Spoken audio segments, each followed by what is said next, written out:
This episode is sponsored by The Botanist Kitchen. The Botanist Kitchen are an incredible company that are owned by Becky and Nathan, and they are the very proud distributors of doTerra Essential Oils.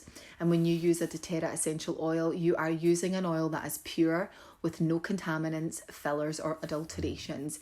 doTerra has created an incredible essential oil. I've used essential oils for years and I have never found one as good as this. It is pure, potent, healing power in a tiny bottle, guys. And if you are a listener to this podcast, then you can head over to the website. The link is in the show notes and get your 25% off your own essential oils.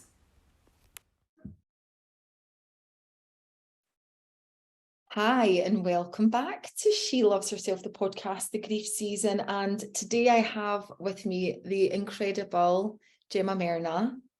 Gemma, welcome. Thank you. Thank you for having me. Gemma, this isn't your first time on the podcast. No, it isn't. How many years ago is it now? Well, it was probably about 2 years ago because the podcast has been running for 2 years past October, and you were on, I think you were on season 1 of the podcast. Yeah, or season 2 maybe. Yeah, you were. It was about 2 years ago that you were on the podcast, and you and I connected, and you were very much on your journey in the wellness space, and you were doing lots of beautiful things. And then from then we sort of stayed in touch and connected, and then you went on and did even more in the wellness space, and you've got your own podcast now. You are an accredited coach, hypnotherapy, you're doing all the things, and you are shining your light into the world. And before we started recording, we were just talking about who we are being in this lifetime, and also touching on our missions and what we're here to do and what serves us, and ensuring that we are really filling up our cup and being around a tribe of people that allow us to expand and grow. And I think it's really important just to mention that you touched on grief, and I said, let's start recording because we're going to just go on one here. And we love these conversations to be organic. And I asked you on this podcast because, number one, you're doing incredible things in the world right now. And number two, you have, and I guess probably still are, on your own journey of grief. Your dad passed away, and also your beautiful dog, right? Because I think when people talk about grief, Gemma, ultimately, I think in the main people think about human. Yeah, they do. Human grief, right? But I know, because I've watched you for a number of years now, how important your dogs are to you. They are your babies, right? Yeah, completely. And when you lose your babies, it is really hard. But like, I'll take you really back from losing my dad, which was like 10 years ago. So I kind of got brought up, and I think most people probably was around that, really shielded from death, really shielded from, if anyone died in the family, I was never allowed to go to the funeral. I was never really know it. I always remember this memory when I was about 7 or 8, running down to my mum going, I don't want to die, in tears. It's like that first memory of you're aware of death. And so I was always really frightened of death. And then, I was getting on with my life, I had a great career, living, like the best life in my 20s. And then, my dad passed away, which was 10 years ago. It'll be 11 years actually this July. And it was the first thing that had happened to me that just hit me. And I was like, what do I do? And that thing of, because my dad passed away so we take you back to this, my granddad passed away, and then we were getting ready to bury my granddad, and my dad went to see my granddad in the chapel of rest, say on the Saturday it was. My granddad had died on the Monday, and that night my dad went to bed and had a heart attack and died. So we had to postpone my granddad's funeral, and then we buried them both together like a week, 2 weeks later. So it was a really traumatic time for us all. Basically, it was a phone call on a Sunday morning, you know, dad's dead, come down, you know what I mean? So I'm based in Liverpool, I had to go to Manchester, and yeah, and the first thing was, which is quite raw really, isn't it, but for me to say, but it is just the journey, you know, we were all like, please keep him there, I want to see him before he goes.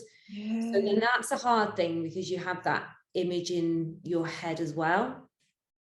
So yeah, the whole kind of thing around my dad's death was very traumatic, and with the work that I do now, I realized that it was really traumatic, and probably there should have been a bit more help there for us all, and for myself especially. And yeah, I was I went back into work. We were actually at the chapel arrest for my dad, and I was getting calls from Hollyoaks, like, when are you coming back into work? Oh, wow. And I was just like, I can't even think. I don't even know what day it is, you know what I mean? But it's like, it's that TV world, isn't it? You know, just get on with it and turn up the next day, you know. But for me personally, I couldn't do that. I know some people can. I couldn't do that. I'm a really highly sensitive person. I'm really in tune with myself and my own intuition. And I just had to sit with it and process it. Like, I always remember thinking, I always remember thinking, like, my dad is dead. Yeah. And everyone is just carrying on with their life. Like, that's the point that I couldn't get. I remember in the car, the traffic lights going, traffic going by, people just living, people at work, and my dad's dead. Like, can we just all stop for a moment? Like, I just couldn't, you know, I know the world keeps turning and stuff, but I really couldn't process that very well. Yeah. Yeah, I think, you know, and so yeah, I think you don't really know what to do. I just kind of retreated back into myself, really, and I had my dogs around me. They really helped me through it. But again, I don't think you know what's right or wrong with grief. And if you look at like 10 years ago, people didn't talk about it. No. And I was in an industry where you have to just put a smile on your face and just carry on. And we're in a world of perfectionism, not showing your vulnerability, not showing, you know, what's really going on in your life. So it was a really, really, really, really tough time for me, because I was like, once I did go back to work, and once I did just kind of go back to the routine, I was like, yeah, I'm fine. And then over time, the anxiety built, and I didn't realize I was suffering from like chronic anxiety, which I had suffered from that when I was a child, but no one really knew what it was. Do you know what I mean? Yeah, definitely not talked about. And just picking up on what you said there, Gemma, about 10 years ago and the vulnerability. I mean, even 2 years ago, people didn't talk about vulnerability. People didn't talk about mental health. Like, and still probably there's elements of people not doing it. There is more being said now. Even 2 years ago, people didn't show vulnerability. They didn't. Like, it's a thing now, and brilliant. I'm so glad it is. But for you back then, 10 years ago, holy shit. Like, I think 10 years ago, when I was in work, it was just anything remotely uncomfortable or vulnerable. It was like you had a disease. Like, nobody wanted to come near you. Nobody wanted to talk about it. And you felt shame. Like, you feel shame if you ever even feel like that. It's like, God, there's something wrong with me because I'm struggling right now. That's how I felt. No. And I remember like there's just so much pressure, and there was so much, and to be honest, I put a lot of the pressure on myself as well, because I went to like drama school and stuff, and it's that thing of leave your stuff at the door and put a smile on your face and go, and it's those sayings like, you'll be dying on the floor before you get a day off. You know, it's that type of thing. And it was like that. It was really tough for me. And I felt like my job, they just didn't understand me. I asked for help and they would just basically say, get on with it. I got told by my producer, just get on with it. Other people have lost their dads. Oh my God, Gemma. I know. And I bet, like, when you think about it, and you probably thought, okay, I'll try. Yeah. I'll try. Sat in the office in floods of tears in front of him going, please help me. Like, you know, I'm not coping. Can I just have some time? No, just get on with it. Other people, I've got too much pressure. Other people have gone through this. In the crew cast, you know, you're not the only person. You know, so I just kind of, and you know, these things like, you know, you're ready for the day. And I remember I am a very highly sensitive person. I burst into tears and was like, stop, don't ruin your makeup. Come on, we need to get you on set. You know, that type of thing. So when you think of that, like I was there another 2 years after my dad had passed. And then you're suppressing all that emotion every day. I'm playing a character so I'm stepping outside of my own body and my own life really for 2 years, playing a character 12 hours a day, you know, 5 to 7 days a week. Then I'm going on the red carpet looking perfect. You know what I mean? This whole perfectionism.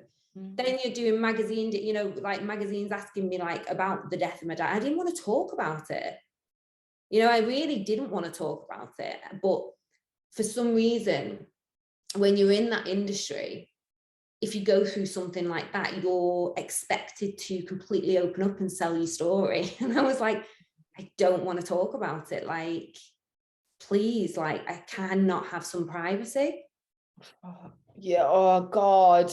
And it's so conflicting because in one breath, you're told not to talk about it or feel it and just get on with it. And the next thing it's like, yeah, but actually you could make a bit of a, you know, we could get a bit of a story on you on it. So let's talk about it. It's like, you're not allowed to be all of you. Yeah. It's like you're owned by the industry. Totally owned by the industry.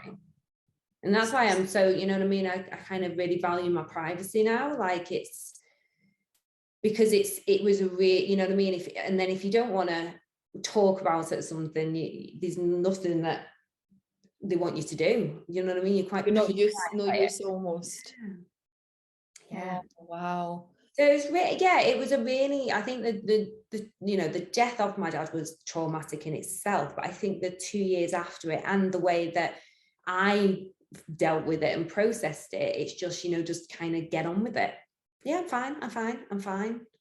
And then the anxiety started to get really, really bad to the point where I was like, everyone hates me, you know, that kind of and I didn't realize like this paranoia is part of anxiety as well. Like I didn't realize that. And I remember speaking to a few people that I thought were friends at the time, but within that industry, they wasn't. You just think, you know what I mean? You think you're friends because you're in the same place and the same life at the same time.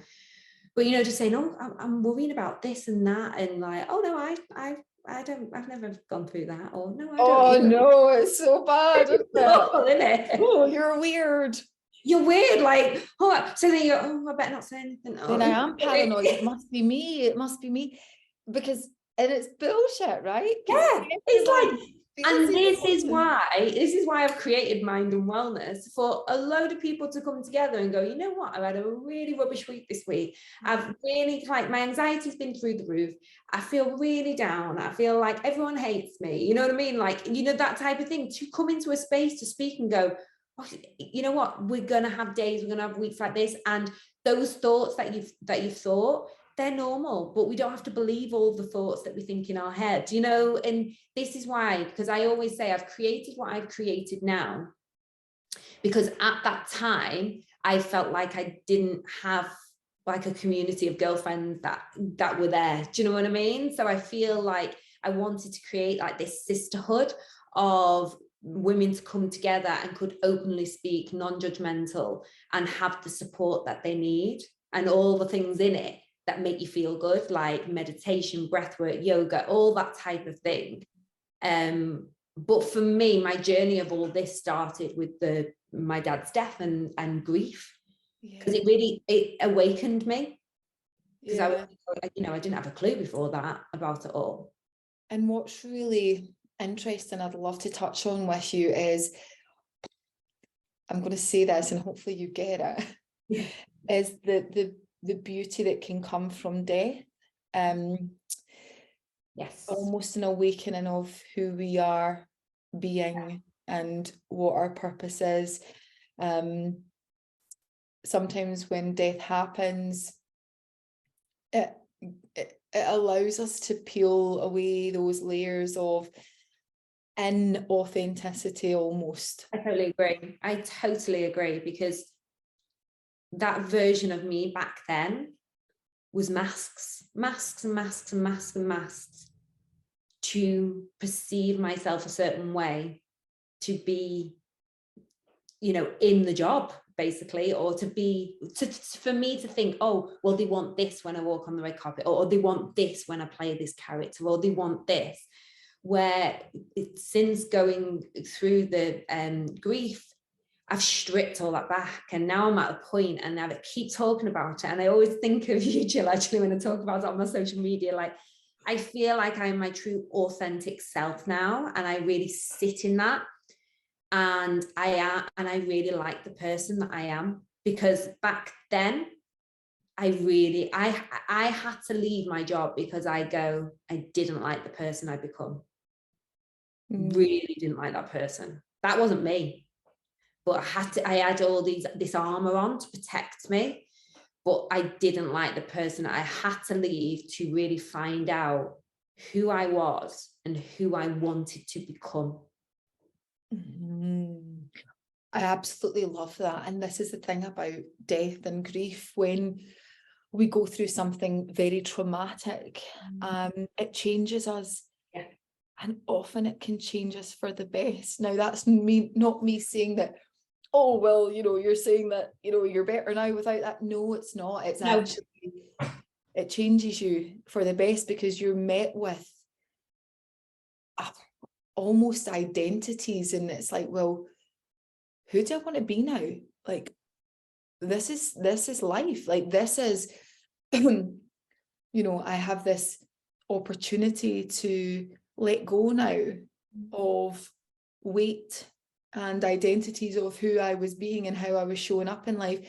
And perhaps if that didn't happen, you wouldn't have taken that turn in your life that you've taken, which has now brought you to a point where you like what you see in the mirror. And I'm not just talking about physical, right? It's actually behind the physical, liking what you see and liking who you are being and how you're showing up with authenticity and truth, and standing in your power and putting your stake in the ground and saying, this is my truth. And that's okay if it's not anyone else's truth, but this is my truth.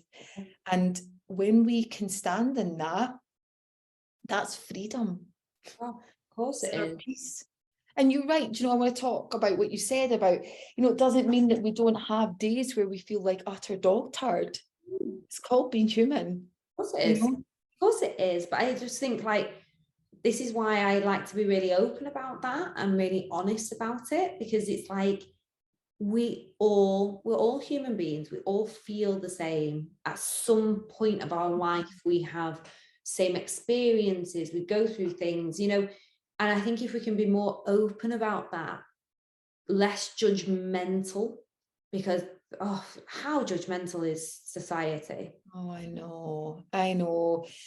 And I think this is the thing, it's media led and almost, and social media led, where it's like, show us a little bit but not too much, and then it's be vulnerable but don't do it too much, and it's like, yeah.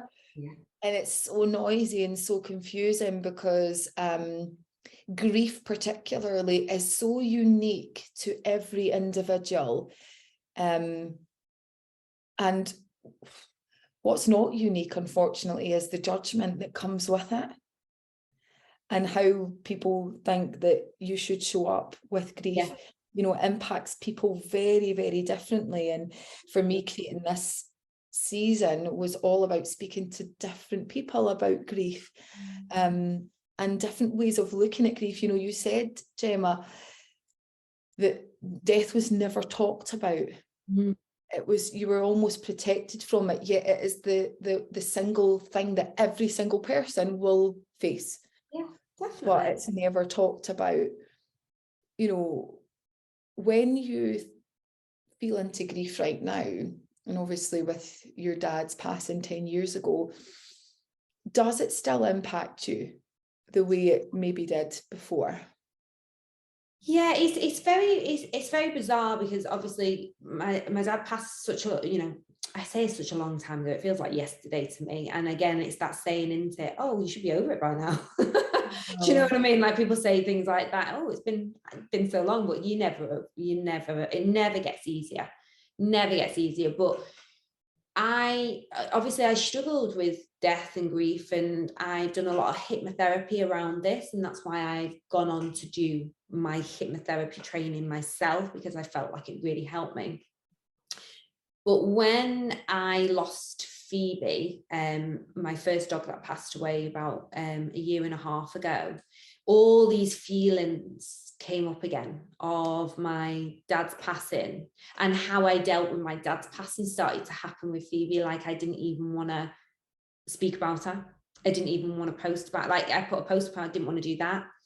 And I noticed my husband was just like looking at pictures of her that night, and I was like, what are you doing? He's like, oh, I'm just looking at her. And there was a light bulb in my mind going, oh my God, you're still doing the same thing. You're doing what you did with your dad, not talking about her, shutting the door on it. No. And I remember ringing my hypnotherapist and saying, can you see me this week? And we spoke about this, because I had a programming around grief, and I don't know where I've learned it from, but when it happens, you shut it away and you don't talk about it. And with Phoebe, I did a lot of work around it. I journaled around it. I spoke about it. I looked at pictures. And I felt like a lot of healing happened around her death that helped me with my dad's death. And also I did get my two little girls, are puppies, and they really helped me. That it made me realize that you don't need to. I sat in grief quite a long time and sat in the sadness. You don't need to sit in the sadness. You can still be happy and see new life. And getting them made me realize that death is part of life, and it's a chapter, and then there's still new life out there that you can get excited about and you can move through, and you don't have to feel guilty about that. You can still be happy even though you're grieving. And then when I lost Paige this year, I felt like that process was better, because I feel like I really awakened up to how I dealt with death and grief. But by doing hypnotherapy and doing the work that we do, Jill, with coaching, it's like you're really aware of yourself, aren't you? You know what I mean? You're aware of your own patterns, you're aware of your own behavior, and you can change those patterns and behavior through coaching, through having hypnotherapy, if you want to. And I felt like I did, and I feel like I've got a better understanding and process with grief now. Where I still will get sad. Of course I'll get sad. You know what I mean? There'll be a song that comes on, or there'll be, an anniversary, there'll be points of your life. Like, I think, there's points of my life that my dad's not here for, and that's rubbish. But it's just like, you just learn to live with it. I don't think it ever gets any easier. And I don't think time's a healer, as people say, oh, time's a healer. I don't really think time's a healer. I think you just learn a new way of living with it. Yeah, I resonate with that. I think your capacity to grow and move forward in life just expands a little bit more. It's not that it gets easier, it's just your capacity, I think, expands a bit more. I mean, I have moments where I forget. I don't know if that happened to you. Yeah. Sometimes I'll get up and in the morning and I'm like, for until I'll be up a few hours and then I'm like, oh God, Jay, my mum's dead. Yeah. And I forgot. And it's like, oh shit. And I don't feel bad for that, but the old me would have felt really guilty for that. Like the old me before the work, I'd have been like, oh, shame on you. How could you forget? Like you spent every day with her, and like, how could you forget? You're selfish. Or I had that emotion when my a while before I obviously did all this work as well, where I remember there was a day like I hadn't thought of him. I think he, to be honest, like, what's coming to me now, I think it was like one of the anniversaries that I didn't think of him straight away. I think it was probably about like maybe third year, fourth year, and I hadn't thought of him straight away, and like an hour had gone by and I beat myself up all day. I was like, how can I have forgot? You know what I mean? And it's just like, also I find it really hard around the anniversary of the death, that we have to sit in that and it's a story. Celebrate it. I find that a bit, yeah, I get it. It's like, I'm like, why do we have to celebrate the day they pass? Like that was the saddest day, and it's not really a day I want to kind of mark. I don't know, I know everyone has a completely different way with it, but for me, I always find that really bizarre. I don't really like that day. No. And for me, it is that the day of, like, ours is the 3rd of September, and I think like you have to have days where you maybe forget, or mornings that you don't think about it, or days that you maybe go by in time where you're not in it. I think it's really important and healthy, because you don't need to sit in it every day. It doesn't mean you don't love that person. It doesn't mean it doesn't hurt, but almost it's like you are here and you are living and you have a life to live. That doesn't mean for a single second that you don't care, but it means that you're alive and you're here and you have a life to live. And we are here to be all that we can be in this lifetime. And for me, and I'll ask you the same, but for me, I'm here to create an impact, to really create an impact in the world. And that saying, leave it better than you found it. But I really feel that. I feel like I have to have a duty. I agree. I totally agree. And like I was saying, that's why I do what I do now. It is because if you sit in, I sat in it for far too many years, I'd say, because I felt like that's what you had to do. And I felt so, and I'm a very deep thinker anyway, so I allowed my thoughts to take over. But I agree that when these things happen, we change forever. And if we can make an impact into other people's lives and help other people through our own experiences, I think that's beautiful. That's, what a great life to be living. Yeah, for sure. And when you talked about your experiences, Gemma, and I know that you've done a lot of deeper work on yourself. I'd love to sort of tap into that, because I have people that message me and say, it's hitting me now, 10 years on, and I feel like I didn't really deal with it then, which can create various different emotions in the body, anger, resentment, a lot of things that we push to the push down and we suppress. When you feel into what happened with you, when it almost felt like, get on with it, you've got this performance that you need to put on, how did you go back, or did you have to go back with hypnotherapy or with whatever it was that you sort of did, whether that was journaling or your own work, to go in and almost feel that, release that probably, or forgive any part of that from the past, because we can carry resentment for people that haven't held space for us or haven't really honored it. Oh yeah. And that's a work in progress, and I'm really honest about that. That is a work. Some days, I have forgiveness and I'm like, well, actually, they were under pressure. They needed to get a show out.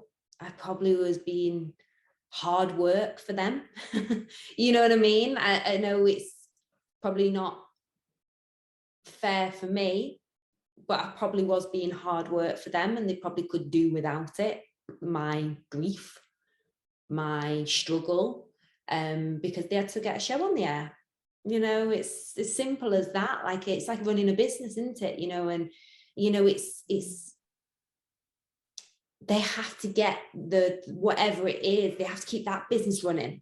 They, you know what I mean? They have to keep it running. But I don't think there is enough support within, well, I can only speak for myself within that industry for, but I probably would say it's everywhere as well, for grief.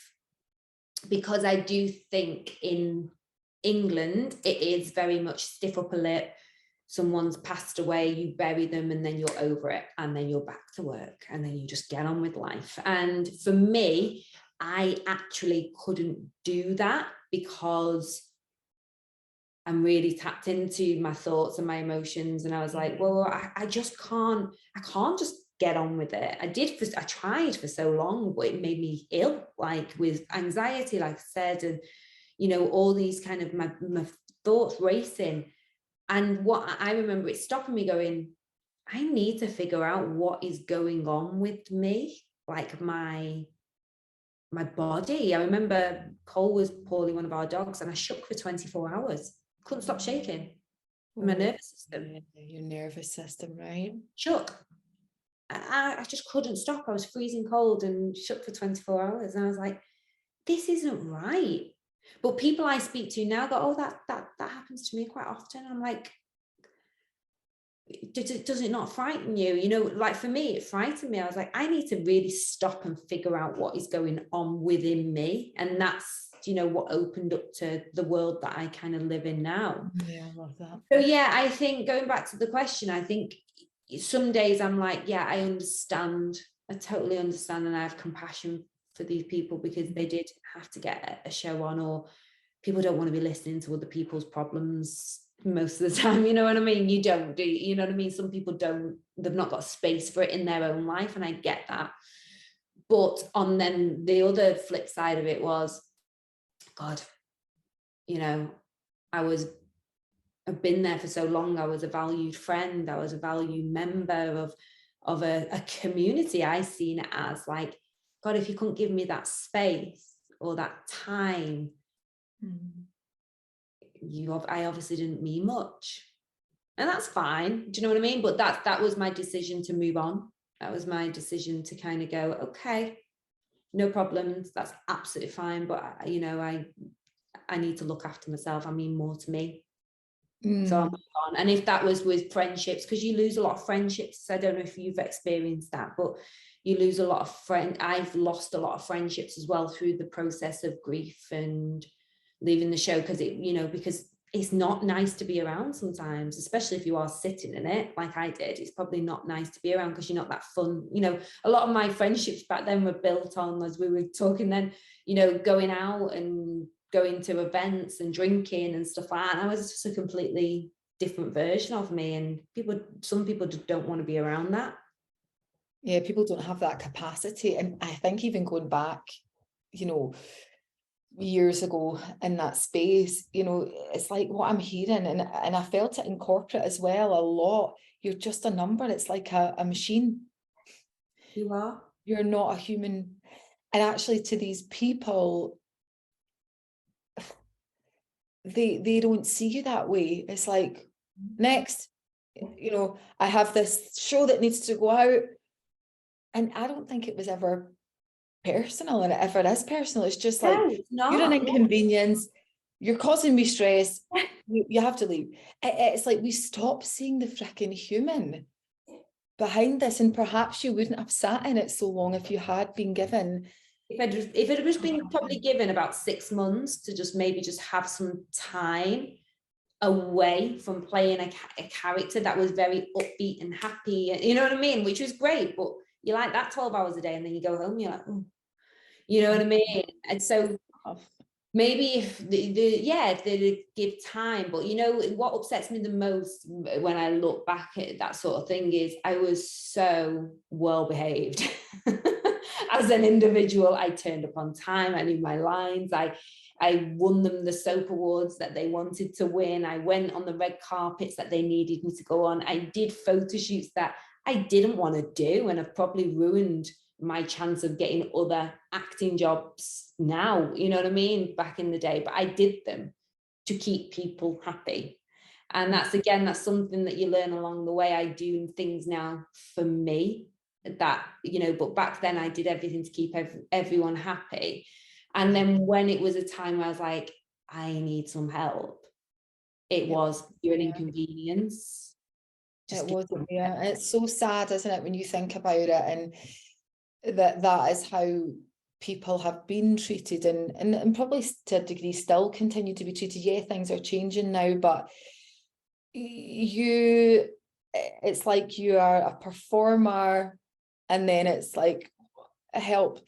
But I guess when you look back 10 years, like, who was your role model? I mean, this, you know, when I did this 5 years ago, I started this journey, like really working with coaches and retraining and everything. When I started this, I didn't know anyone that did what I'm doing. So it's come on a lot. However, I never had a role model. I was like, you know, when I was in corporate, and it was the worst time, I always say it was the worst version of me, because I wasn't a bad person or anything. I just didn't know. I was like, oh, the masks and pleasing and trying to be a good, you know, employee and all these things. There was no role model like to say, well, oh, look at them, they're doing this, and they're really into their well-being, and I can see differently. Like back then, it's like you're around as actors and people in the industry and media. Is like there's nowhere to escape to apart from to go inward, right? Exactly. There's nowhere to escape. Like I was saying, like I was on set playing the character, then I was on a red carpet playing another character to, you know what I mean? Because I wasn't being my true authentic self even on red carpets. Like, I'm not a perfect person. I'm quite far from it, but I was trying my best to, you know, be kind of wear a certain outfit so you didn't get slated by the media, you know, have you a certain way, be a certain size, you know, have the fake tan on and stuff like that. And like now I'm like, no, I'm so far removed from that version of me that I was. So yeah, there was no escape. And then you have all these, when you go through grief, you have all these thoughts that come up and what are sitting right with you and what's not. And all this was just not sitting right with me. Yeah. Like, this isn't me. This isn't the way I want to live my life. So it's so heavy, and you know, it's so heavy. There is more help and support out there now than there ever was. Even like if you say go back 10 years, it wasn't there for you. It wasn't there for you. And I do think like there's actually a really good on Instagram, a really good space called Untangled Grief, and it's an app. And I only came across it recently, and I was chatting to the owner of it, and it's a space where there's a community, and some of the posts that people put up, should I say, on the app, it is things like, I'm not gonna, like one of them was, I wonder who the version of the me I used to be would have turned out to be like, you know, like, and it just gets you. And I think only if you've gone through grief, you understand, or I kind of miss that old version of me, you know, that time, you know, and it is because you do go, well, if this hadn't have happened, wonder what I'd be doing now, wonder where I'd be going. And you kind of have a little bit of grief for the old version of you as well. Identities, yeah. Because had your dad not passed away, what would I be doing now? Would I still be acting on the show? Would I still be acting? Would I still be playing the character? Would I have done other acting jobs?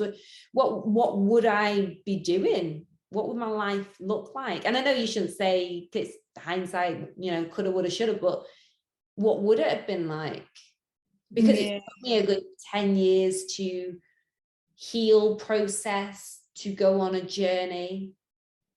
And now I feel my purpose in life is to help others. That's all I want to do. All I want to do is help others so they don't feel as lost as I did. Yeah, and I do, and I had Ali on, obviously we both know Ali quite well, and we were talking about the journey and our journey, our soul's journey, and everyone has their own unique soul's journey, and I believe this is what you're supposed to be doing. I really do, Gemma, but there's also this feeling that there is other things for you, like I know you did Brassic, that episode. And I still, when I see you in that space, I still feel like there's something there. I don't know, you're probably like, no way. I agree. I would have agreed with you a couple of years ago because I absolutely hated the industry, hated acting. You know what I mean? Like I was like, no. But now I've moved through what I've moved through. I've learned so much. And I've spoke to Ali about this actually as well, because I did his course Optimize and we spoke about it a lot. Like, I'm really sitting in my true authentic self. Like I feel, and my soul, like I am who I am now. I am living the life that I keep going back to my childhood. Like I loved animals. I love being around animals so much. I was very a different child. Like not everyone got me, you know, probably how I am now, but I sit in that space now where when I was younger in my 20s, I tried to be like one of those girls that everybody loved. And I was popular. I want to be popular. And I'm, you know, I'm happy to admit that. But I probably was around people that wasn't really my true friends, you know what I mean? But I kind of just did it to be in the group, you know, when now I have the people in my life are amazing and they're meaningful. And like I said, you know, before we come on this call, like people I've met through coaching, we have really deep conversations that mean something, because I can't just do surface level anymore. It's like, you want a surface level conversation? Okay, but I'm not your gal. Let's get deep for you. I totally get it. I get it. So yeah, and I feel like I am like in my soul. But going back to acting, like before Christmas, I did a workshop with a director I used to work with on Hollyoaks, and I seen he was doing this authentic emotion, and it really stood out to me because I thought, you know what? Let me just go to this and see like all what I've learned about myself and the person that I am now. Let's see if I can actually bring that into my acting. And I did this scene and it flowed. And I think also coaching really helped with that, because coaching teaches you how to listen, how to communicate, like how to really understand like human behavior and human conversation, which actually that is what acting is. We're trying to create that again, but as characters. So I did this workshop and I really kind of sat in it, and I am a very emotional person, so I find it really easy to bring tears and things like that. I'm a very kinesthetic. You can really tune into it. Yeah. I have to feel everything, like every job, like all my jobs that I've done, I've had to feel, or you know what I mean, like to do it. So I did this scene, and I did it, and years ago I'd have been looking around the room, like to the director, the crew, like, was that okay? Like, should I carry on? Was that okay? And I just didn't. I just did the scene, trusted it. I tried my best to hold back those tears, because that's what you do in real life. You don't just blubber in front of, you know, some people you do, but half the time you're trying to hold it back. And then that creates something different as well in your acting. And I finished the scene and I was like, yeah, I'm ready now. I'm ready to get back out there and act again. Like, I am going to bring whatever the next job is. And I'm not holding on. Years ago, I'd be like, I want the job now. I'm not. I'm just like, what it'll be out there. I know I will act again. And the next thing I do, if I'm allowed to bring that authenticity, and if I'm allowed to play that certain character, because people do just see me, like casting directors won't see me for serious stuff. They just will see me for comedy. But if people would open up to seeing me for that sort of stuff, I know I could bring something on TV that would be incredible. That people would really sit there and watch and go, you know, those, you know, like, you know, Feel it. You take them on the journey. Oh my God. Like, I know I'm ready to do that in the acting world again and on something. So yeah, I hope I'm lucky enough to get the chance. But this scene I did, it's that thing you have to work, don't you? I'm going to refilm it myself, and I'm going to put it on my show reel and send it out to a load of casting directors next year and see what comes. I love this, because when we spoke over 2 years ago, you were like, no acting. Yeah, nah. no acting. You were like, nah. I'm done.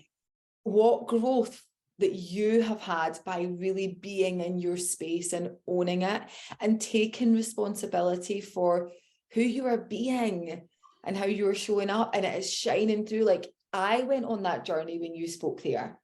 Like, when you spoke there, I'm like, I'm in that. And it's a feeling when you can speak that way, Gemma, and take people with you. It's that bringing that authenticity to the space. And I love that you said that non-attachment. I think when you leave nothing on the table, you know, I think sometimes when we get in our heads too much, we lose ourselves. Totally. When we can take that pause and breathe, like I always say to people, close down your eyes, because it's that invitation to go inward. And when we can pull on those emotions, and you are, as you said, you're a highly sensitive, and you can feel those emotions, that's a real gift, not only to yourself first and foremost, but to other people, because other people, it's the feelings, right? And I would love to see you in that space, because I think you are, and you've grown so much. And this is what we were saying around things that can be the most painful, difficult things, if we allow ourselves to trust ourselves and to understand that we get to live. You know, of course, we can feel all of our emotions, but we don't need to live in it. We can live, and we can take everything, all of the good, the bad, the ugly, all of the emotions that are not separate from us, you know, and when we hold them all in love, we're able to alchemize these emotions and take that into our new experiences and our new ways of being and authenticity in life. Because authenticity and all of that, you know, it's not just the good, it's all of it. It's in its entirety. It's all of the emotions. And when you show up that way, Gemma, it gives others permission to do it too, to do it as well. And yeah, I love that. I love that. I went on the journey there with you. It's weird with acting though, because it's all about experience, isn't it? You're creating something. So the more you live, the more you go through things in your life, the more you can bring it into that space. And yeah, it you know, grief in itself, it has sent me on a journey. And then sometimes you have that little voice in your head where you feel guilty for it, don't you? You feel guilty for kind of moving on and kind of living your life. But like you said, you have to live. You have to live, and you have to learn that life is about, you know, being born and dying. Like, we're all going to die at a part of our life. Like, and when you're here, you have to make the most of it. You have to take those chances and not let fear pull you back, and speak your truth. That was something that I had to really work on, like, and sit in your own authenticity and know that that voice inside you has a voice to come out. Yeah, it's beautiful, and it is scary and all the things, but who you become on that journey of authenticity is really special. And when you can receive yourself and allow yourself to heal, it is much easier to be non-attached to the knockbacks and the setbacks and all of the other things, and the rejection that might happen in life. when we see ourselves and hold ourselves in love, and we're like, okay, you know, this is, maybe we do it differently, but it's shaped me, and it's the learning, and it's the living, and going back to not feeling bad about living your life, because that was their life. You know, that was their life, that was their journey, and sometimes it's taken too soon, but we don't know really. And I mean, I love to explore life after death and soul connection and soul journeys. I am a huge explorer of all of that. But we don't really know, because no one's really come back and said, hey, by the way. I know, yeah. But it does give me so much comfort. But it is, it's that I'm here and I'm alive right now. How can I live? And this person that's gone, like, I know for me, and definitely for you too, our moms and dads, you know, they would be like, do it, you know, do it, be it, you know, as Beyonce says, be it, to be about it. I'm like, I love that. It's like, who am I being? And when we go back to authenticity, because it is all aligned, right? When we can say to ourselves, am I being all of me right now? And sometimes we're not, you know, and we like to think we are. I had this thing the other week, and I thought, yeah, I am. I'm fully transparent. And yeah, I'm transparent, and and I think I'm being, but actually I still hold back. I still hold back in certain circles, I guess, you know, maybe some groups that I think, oh, I don't want to say that because they don't really get it, so I'll filter. Actually, we don't need to filter anything. You know, we just need to be the best that we can be, and show up with complete trust that we're doing our job of being. Totally. And we were speaking about this before, weren't we? Like, you know what I mean? Like, kind of filtering yourself around different people. This is the thing that I do find really hard. I am who I am. And if you know, if you get it, great. And if you don't, that's absolutely fine. You know what I mean? It's just like I really sit in it now. I really sit in that that space, and I like to just delve deep and learn more about myself, how I can improve myself, how I can show up every day, and also like the gratitude. Like, I think especially when you lose somebody, you're so grateful for everything you have in a day. Like, you know, it's sometimes like you can be a bit, maybe for me now, people are like, God, you are a little bit too happy all the time. And I'm like, but I'm just so grateful that I get to live my life every day, and I get to live it the way I want to live it every single day. And I get my, you know, I have my animals around me and stuff like that. Like, you know, it gave me a big push to go and do really, and figure out who I really wanted to be and show up in the world. Yeah. Death and a painful experience at that really did take you on a journey of self-discovery. Yeah. And that's beautiful. Yeah. And I always think that journey comes to people, but I always think people do have that voice. It's just when you want to go on the journey and when it's the right time for you. Yeah, for sure. For sure. And, you know, it's like going back to that thing when I said the beauty that can sometimes come from death allows us to really start to live if we choose to. You know, what is this teaching me? You know, this pain, what is this really teaching me? And for you, Gemma, it taught you to really sit and understand, right, well, who do I want to be now? Because I don't want to be a machine. I don't want to be a number.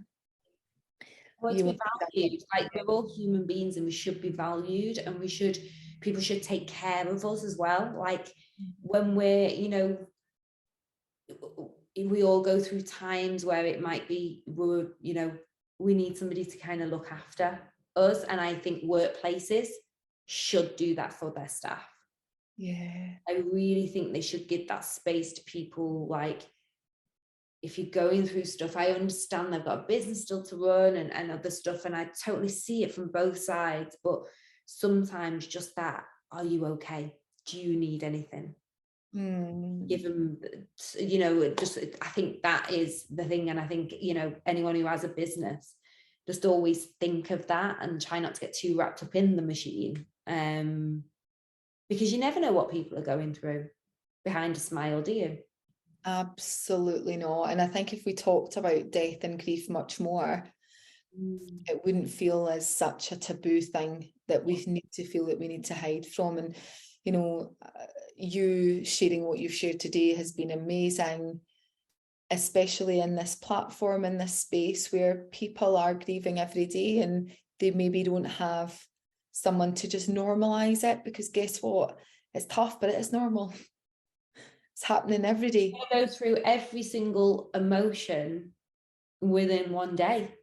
Every single, you know, at the start of it, every single emotion within one day. Oh God, yeah, that's us. That's me and my sister for sure. You'll have this moment where you're just cooking dinner and you're like, oh God, it's just this wave of, did that actually happen? And then half an hour later, you could be having a dance or a joke or a laugh, and it's all okay. It's all okay. And you know, when you love hard, it hurts hard. And it's not going to not be painful, but if we can create a space where you can listen to these episodes and understand that you're going to be okay, you are going to be okay, and you don't need to not talk about that person. You know, when I die, I don't want to be forgotten about. No, I know. Who's going to, like, you know, I think when we stop talking about them, then they're really gone, Gemma. Yeah, I know. And going on, like, you know, my animals, like I talk about my animals near enough every day. I talk to my other dogs about them and stuff and showing pictures. Like I talk to my husband about them all the time. I wonder what Phoebe would do with the new puppy, or I wonder what Paige would do, or Paige. And I think it's like, it is lovely to keep them in you know what I mean, keep the memory and keep them alive within you, because they're not just forgotten about because they've died. But I do think that's possibly what we have learned from generations before us, before we're making the change, that when someone dies, you just don't talk about it and just move on, because it was that generational thing. People didn't talk about anything, did they? And just suffered in silence. Where I just hope now that we are talking about grief more, we're talking about death, and you know, we can keep people that we loved alive within our space. I love that. Yeah, because I would definitely want to be kept alive. Yeah. I want my friends and my kids and my partner and my family talking about me. Not that it's not like I wouldn't exist, you know, doing it and taking them with you on your journey and allowing them, because I believe in spirit, and you know, if they're watching and connecting and with a sense of pride of who you are being and how you're showing up in this world. I think they are the guiding us as well. Oh, without a doubt. And with us guiding us as well. Yeah, that connection never really goes. I love that. Gemma, thank you so much. What a beautiful conversation. I could talk to you all day. I'm like, I know, I'm the same. We could have a little brew and a catch up all day, couldn't we? Chatting about stuff. But yeah. Thank you. Gemma, people know you that listen to this, but for people that don't know, how can people get in touch with you? You mentioned your hypnotherapy, your coaching, you've also got a community. Can you share a bit more about that? Yeah, so my Instagram is at Gemma Merna. That's my personal one. And my business one, which is at Mind and Wellness UK, or our website is mindandwellness.co.uk. And with Mind and Wellness, we have a membership, a community membership that has loads of things in, like a coaching call each month. We have a live yoga, movement and meditation class every week with me. We have pre-records of yoga, meditation, Pilates, sound healing, breathwork, bar, pre and postnatal, all the things that it's there for you on one platform to make you feel good. So if you are going into burnout or anxiety or depression, there is a community there, and we implement these habits of movement, of meditation, of being aware of ourselves to make us feel good. And yeah, I do private coaching and private hypnotherapy as well. So, so reach out and come and have a chat. You know, there's so much going on. I do courses as well. We're doing a self-love course for February. And yeah, I just want to bring people together into a space where they feel safe and they can connect with other like-minded people as well. Amazing, Gemma. And we'll drop all the links into the show notes as well. Thank you so much, my love. It was beautiful speaking to you. Thank you for opening up and sharing so honestly and authentically. Thank you so much for having me.